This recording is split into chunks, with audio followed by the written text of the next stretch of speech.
Hello, team. It's time for the Daily Detangler.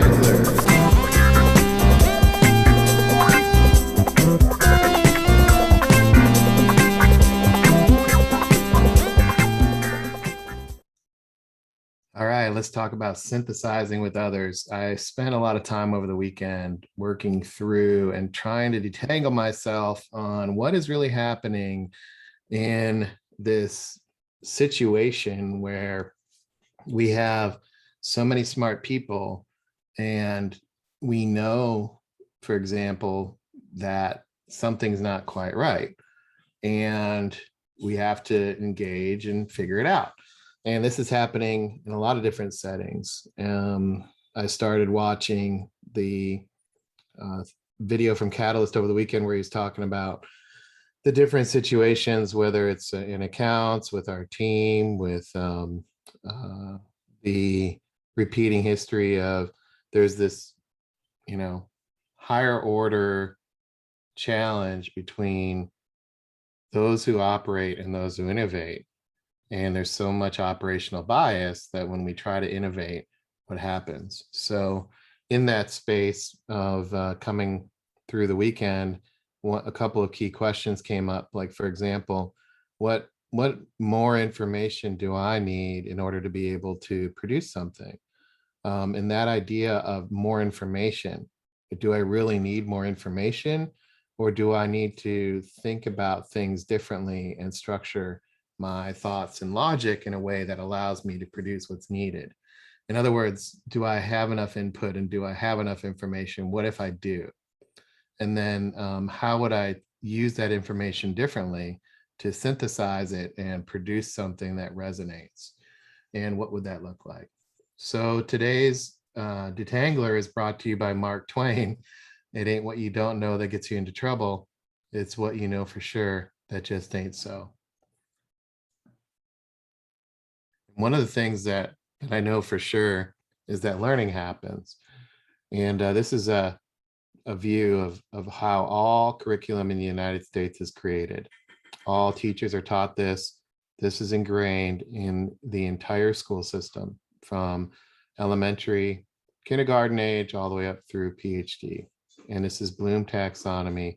It was created in 1956. The premise here is that you know something, then you understand it, and then you apply it. Once you know and understand and apply it, you can analyze it and break it down, and you can evaluate it, and eventually you can create new theories. And when you've reached that level of synthesis, you're truly an expert in that domain. The challenge with this is today's world, it's being flipped on its head, literally.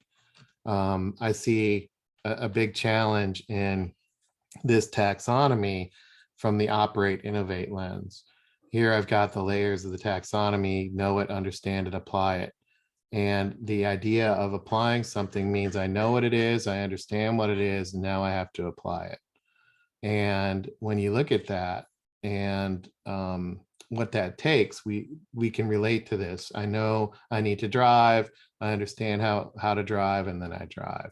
And then eventually I can make a new car at the synthesized level. That's basically what Bloom's taxonomy says. Under the operate lens, there's a lot of hard wiring that knowing something and understanding something are critical to application. The challenge with what we're doing, to me, is we flip that on its head. We're synthesizing a lot of inputs from a lot of different places. We're evaluating those inputs with the goal of analyzing what needs to happen and why, so that we can apply what we've learned and truly gain understanding. And when we truly gain understanding, we know what we then know. So we've basically have flipped this on its head. And this is a challenge for me as somebody who's hardwired on the left side to realize that the learning comes from synthesis and evaluation, these higher order, traditionally higher order domains, that being curious fuels that. So what do I mean? So for example, on the left side of what we're dealing with, I see a lot of spoon feeding of content. by L&D or others. And I'm even involved in a project right now where the learners are incredibly lazy on one hand, and they want everything spoon fed. And then when they do get stuff spoon fed, they complain that it's too elementary. And then when you don't spoon feed them, they get all upset because you're making them think, for example. Everybody wants best practices. Well, what are best practices? They're shortcuts to what you need to know and understand so that you can just go apply something without thinking. Customers don't want to be told what to do. They want people who can help synthesize and evaluate. Shooting with customers starts with shooting with each other internally, and there's a lot of biases internally around our individual hardwired silos. There's very little time and energy spent discovering why something's important. Look how myself, I don't spend enough time. I don't ask enough questions on why and what when I look in the mirror. I think L&D and HR people believe they know the best way to make people learn. Like they have the corner market on making people learn. I used to think that too, that I'm an expert in learning, and how if people would just do it my way, they would become, better because they would learn my way. Individuals are taught and encouraged to focus on what they need to know. And so you end up with, what do you want to learn? Well, I want to go learn something completely irrelevant to the job, or I need to go out and because I have a hobby, I'm going to go spend company money to learn that hobby because it's what I want, not necessarily what the company needs. And if you look at it, what to do is based on what you know. In other words, in the Bloom's taxonomy view, in order to do something well, you have to know it well. And if you do something well because you know it well, you can then move up into writing books about it. That's what Bloom's taxonomy tells you. So the more you know, the better off you are. So you need to focus on what you know and being able to defend what you know so that others don't push back on you, right? So, and then all of this reinforces a bias. And that's what we're confronting at growth enablement. We're actually confronting this hardwiring. It's like we're forcing people to agree on questions they've never thought of asking. And we're making them confront this reality that what they knew for sure just ain't so. And like Moneyball, it makes people go, batshit crazy. So an example of that is the hero's journey. I took the hero's journey here and I said, hey, let's be customer centric. And how would I answer these things? Customers are wondering, step one, what are we really experiencing? How would I explain that? And can I explain that? Or am I going to just say, well, everybody knows that? Customers are wondering, what can I really do about it? There's a person inside the client that says, what can I really do about it? Is there a path forward here? And how would I explain what that is if I were a salesperson? A customer is asking, how am I going to get there from here? Where is there? How do I know? And these are kind of massaged questions from the hero's journey that we've been working on. But if you think about it, salespeople are not necessarily equipped to be able to answer and help their customers navigate these questions that they have. Yet everybody says they're customer centric. So this is an example of, if you can't answer these questions as a salesperson, how are you going to help your customers navigate these very same questions inside their own environment? And that's this idea of being customer centric. And how do you answer that, and how will salespeople? How do I go about answering that for us, right? And am I confronting that? And that comes down to creating shared understanding, but also being curious about what this really is and co-creating it together. And that as an operator doesn't come naturally. It's almost like we have to teach people how to work all over again, to synthesize first and then figure out how to structure it so that they can make progress together. And it's almost like an eye chart. I think there's a lot of fuzziness and a lot of gray and a lot of blurriness in what's happening in sales and marketing. And we've learned how to cope with that by leaning into what's already been done before. But as Mark Twain said, it ain't what you don't know that gets you into trouble. It's what you know for sure. And that left side blurriness is status quo. And we all can relate to it. We get a lot of pushback, and Catalyst is getting, clubbed and hit square in the face with the blurry left side. And when he tries to bring clarity to it, they push back, which is why I think this idea of being scripted and having this scripted response creates this clarity of less fuzziness, and shared understanding, right? And this is kind of the first step of that inverted pyramid of synthesizing with others. Do we even see the same thing? It's not what we both know, it's can we both synthesize together, because we're flipping the taxonomy. We're flipping what it means to learn, what it means to apply something. Starts with factoring in different perspectives that are fuzzy. So, I was thinking about, well, they have this scripted response. So to keep the tennis going back and forth in the scripted response, what questions could I ask? And, I've been trying to practice these, but they don't come naturally. These are questions that are new to me. Like, hey, what does this mean to you? Or what can you infer from this? What can you add? What else can you tell me? What can we create together right now on the C slide, or with our shared screen? What happens if we combine things, or what would it look like if? I don't know if these are pure synthesis questions, but they seem to be less how. It's not about how, it's what and why, right? And that's what I'm really focused on here.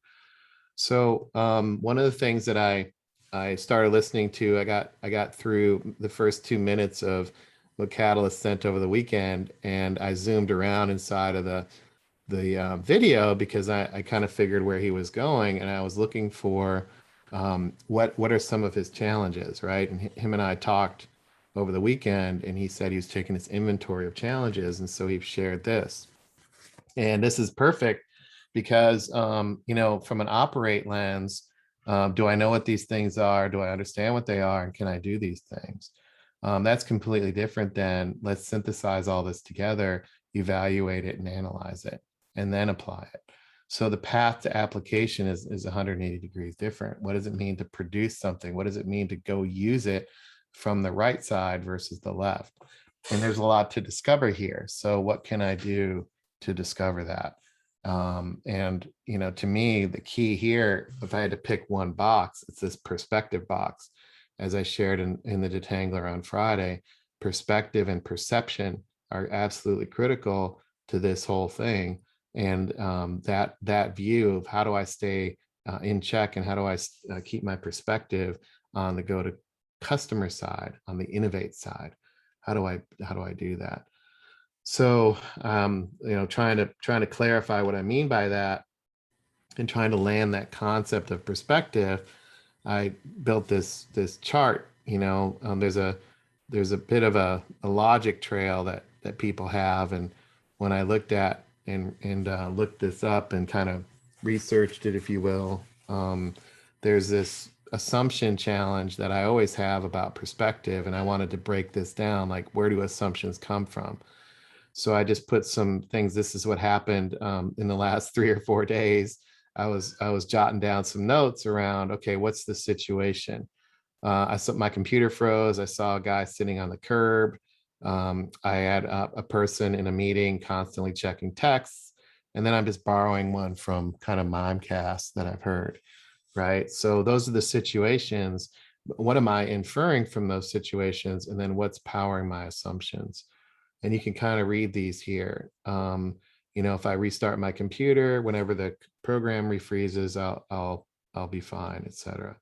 So these assumptions based on the operate lens versus the innovate lens are interesting. I think the reason why I'm bringing this up is synthesis on the innovate side, and I'm synthesizing and factoring in everybody's perspective. I can declare my assumptions and I can check my assumptions. On the left side, if I'm operating and I have these assumptions, they're all hidden. My assumptions are hidden, and it's all about what I know, what I comprehend, what I need to do. It's all about me. And so my assumption as an individual when I operate versus my assumption as it shows up in a group, right, is completely different. And I need to be able to relate in that group, because a lot of what we do is in the group, in the team, and the group getting to a shared understanding and a shared perspective means that everybody needs to, understand each other's assumptions. And so that's part of the challenge of perspective, is a lot of these assumptions are not stated. So what can I do to declare my assumptions more? And I've seen this work when I've said, well, here's my assumptions, and I've listed those out. It's broken free. We were able to have a more of a synthesis discussion because I'm declaring my assumptions. So one of the things I spent way too much time on was trying to figure out what is in this box. Like, if I have inputs and I'm getting lots of inputs, and I can produce outputs, but the outputs aren't necessarily the best for use in this situation. It's what's happening in my head. There's something, structure wise, logic, perspective, assumptions, knowledge, comprehension, a lot that's going on. So I took a scenario of, how do we help people see? See what is the question, right? Like, really just trying to draw out what is this idea of seeing. And we need to help people see. And they all have assumptions. And at the same time, they're coming at it in most situations from an incredibly hardwired and biased perspective. And when we help people see through synthesis, it's going to be 180 degrees out, because their definition of seeing is, what do I need to know? Tell me what I need to understand and tell me what to go do. Not ask me questions, right? It's not, what do you think? The operator view on this slide is, tell me what you want me to know, tell me what you want me to understand, and I will go do it. And because you told me what I need to know, you told me what I need to understand, I can decide whether or not I'm going to apply it or not, because I'm in control. When you flip it in a group setting and you ask people, what do you think? And what are you seeing? It's completely different. So what is that? What does it mean to see and do? And so I was, see what and do what? And there's fundamental questions like, do we agree that this is really true? Whatever this is. Do we really believe that go to customer is the path forward? Do we really believe that customers have specific questions that they need help with? Do we believe that customers need to drive change in their organizations? Do we believe that's really true or not? Do we agree and see on what the hell we're even talking about? This is a big one. I'm not even sure if you're tracking what I'm talking about right now. How do I know? Then it's, hey, we're gonna build a story builder, or we're gonna create a new approach. Well, is that reasonable for here? Can we really do that? And then can we really trust it? Do we see these 4 questions the same way? Do we see the answers to these questions the same way? I don't know. How would I know? I could use the scripted response, and I could, explore it and ask these questions and gather, perspective. So what questions can I ask? What questions can I bring up? And how do I get better at asking these types of questions? Well, what can you add to this? Is this what you're seeing? What happens if we combine these 2 things together? Do you still think it applies, etc.? So the question is, can we all agree? And I think this has been the biggest shift for me, is I can answer these questions for myself, but I'm kind of in my own little rabbit hole, and I'm in my own little box, and doesn't really matter if nobody agrees with me, because in my box I'm fine, right? It's then you add 2 people, something's different. You add 10 people, it's, you get a lot of batshit crazy. So how does that work? How does that work? So let's this idea of among seems to be really critical. And, how does that happen? Especially in the context of trying to figure out what to do to create when everybody's seeing it differently and they may not agree on all these questions. These 4 questions here, 5 questions, you know, it seems to me if we can't get these, something like that, I mean, this is a draft, but like, if people don't believe this is fundamentally true, how would we know? Like, we'd have to ask them and really put them on the spot. Can we do that? If people don't really trust it, how would we know? Can we put them on the spot and ask them? I don't know. If they're not clear what we're even talking about, I think we have a technique like the scripted response for that. How would we get them to be more direct about that? To say, I'm not sure what we're even talking about. Or if they're not sure if it's reasonable to even do that here, how do we have them bring that up? Right. So I was playing with this idea of among, and I was kind of using the orb to try to figure this out. And, one of the things that Catalyst always talks about is, timely, relevant, and in context. And then also we have to be disciplined in our logic. So I was playing with all of these buzzwords, right? He says these things like in context, logical. We need to me, what I'm hearing him say is we need to factor in enough breadth and be, deep enough to have it mean something, to have meaning. And so how do I think deep enough and also think broad enough, but not too broad? Like, my challenge has been that I've been too broad, that it's not quote unquote actionable. And again, what does actionable mean? And am I accurate? Am I accurate in what I'm saying, based on the scientific method? And is that accuracy relevant to who I'm talking about in the situations?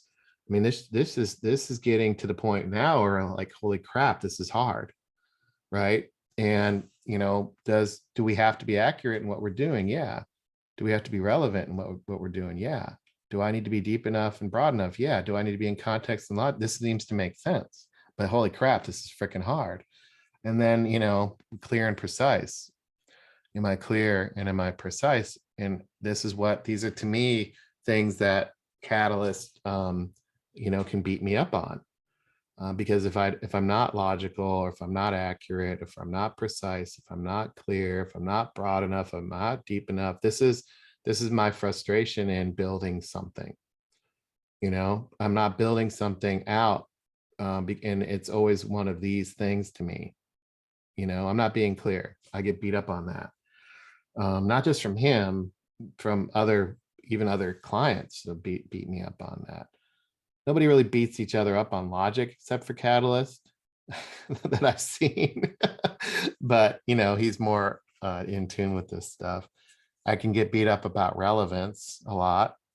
I can get beat up about, the context piece, which is not for my role. So this is kind of how I was thinking about it. I wanted to lay it out as the orb, because to me, the orb helps me think these things through to get to the amongness of the orb. Now, this is frigging hard and I'm not good at it at all. But what can I do? So I didn't want to just end this here. One, I don't know if this is right. Two, I don't know if it's comprehensive.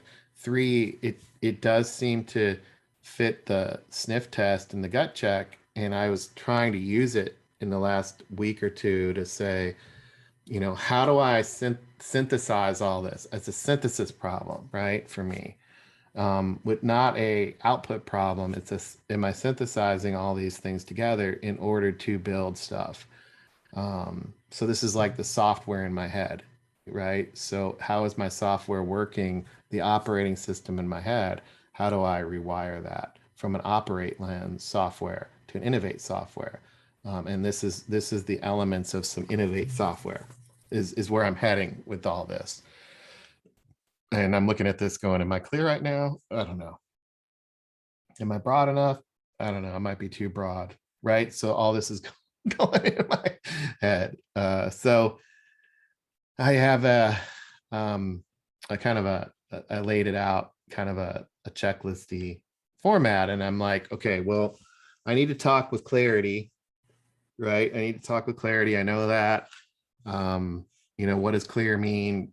Um, and I'm more focused on the amongness and the synthesis piece, because the challenge I have is a synthesis challenge personally, one. And then two, the challenge that I have in applying something is coming top down. If we're going to synthesize first, evaluate, analyze, and apply it, that application then helps me understand, and then I can share what I know, which means learning is 180 degrees different than I'm used to.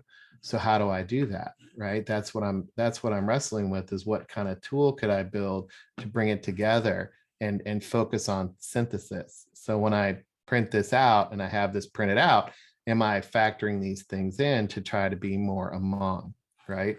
So what I did was I built this, and I've been trying to use this in my interactions. The problem I have is I get tripped over this because of the fast moving organic nature of what we're doing. So, but what I did was I have this kind of checklisty thing, and I tried to define it.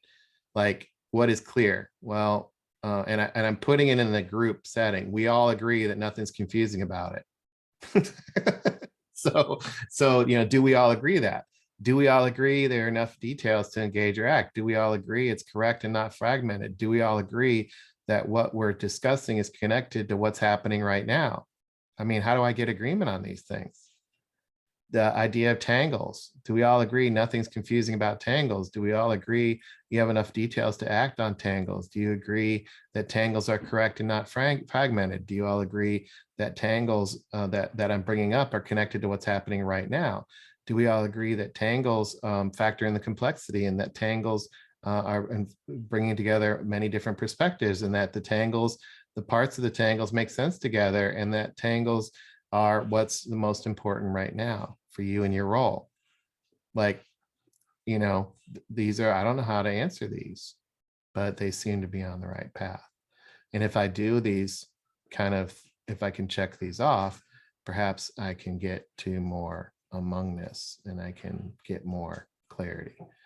So I was trying to create these questions to ask in each of these. And the interesting thing is, as I was applying these and using these, I got people defensive because I'm asking these synthesis questions. And I think people get really hardwired in the more hardwired you are in the operate lens, and the more somebody brings these up, the more defensive they get. And I think that's, if I ask, can you be more specific? It gets people really flustered. Or can you elaborate on that? Or why is this so difficult? That can make people really defensive. Does this are we all looking at this in a pragmatic way? I don't know if these are right questions, but it's like these are synthesis driven type of questions that are across the spectrum of creating amongness, that starts with synthesis as the lead, right? That's what I'm trying to get at, is how do I stay on the synthesis side and the innovation side so that I can, tackle some of these things and, bring these things out. So what is the vocabulary, policies, work, tools, beliefs, right? How do I think about these things in order to produce C slides that others can relate to? I was trying to build questions around that. And all of this to me fits in the orb. And the things that happen between people, process, information, and technology, there's something happening in between all this and among all this that I'm trying to figure out how to build C slides around, that then illuminate, or at least can relate to, the challenge of a heavy operator person showing up with guns blazing on synthesis questions. Why is that happening? Or they violently push back, and we get kicked in the teeth Why is that happening? And we're so coming at it in a completely different way, and there's so much inertia and muscle memory that this looks easy to do but feels completely different. So I'm trying to connect the dots, principle number 6, and I'm trying to have courage to say, what are my gaps? And and I'm trying to apply these things. It's been really clunky and it's been a real challenge. I'm not um, necessarily wired on the innovate side. I want to be creative, I want to be innovative, but the idea of being disciplined in that is new to me. And it's been really tough to push myself over to that side and try to use it in the last week or two. And it's really clunky. And the more I use it, the more it just permeates me, and I'm getting kind of eviscerated in my other client because they're heavy operator. And um, the more I think innovate, the more they push back because they're heavy operate, and it sucks to be stuck that way. So that's today's Daily Detangler. I wanted to share some of the things that I'm seeing and working through on the innovate side, also create some sort of um, you know example of this like amongness challenge I have, that it's not so much about having information, it's about what am I doing with it. And the more I try to structure out what's happening with what I'm doing, the more I'm realizing what I don't know, which has to do with more about how I'm thinking. And that's the challenge with creating slides, is how I'm thinking about it, right? So that's been today's Daily Detangler, and I'd love to hear what you think. Take care.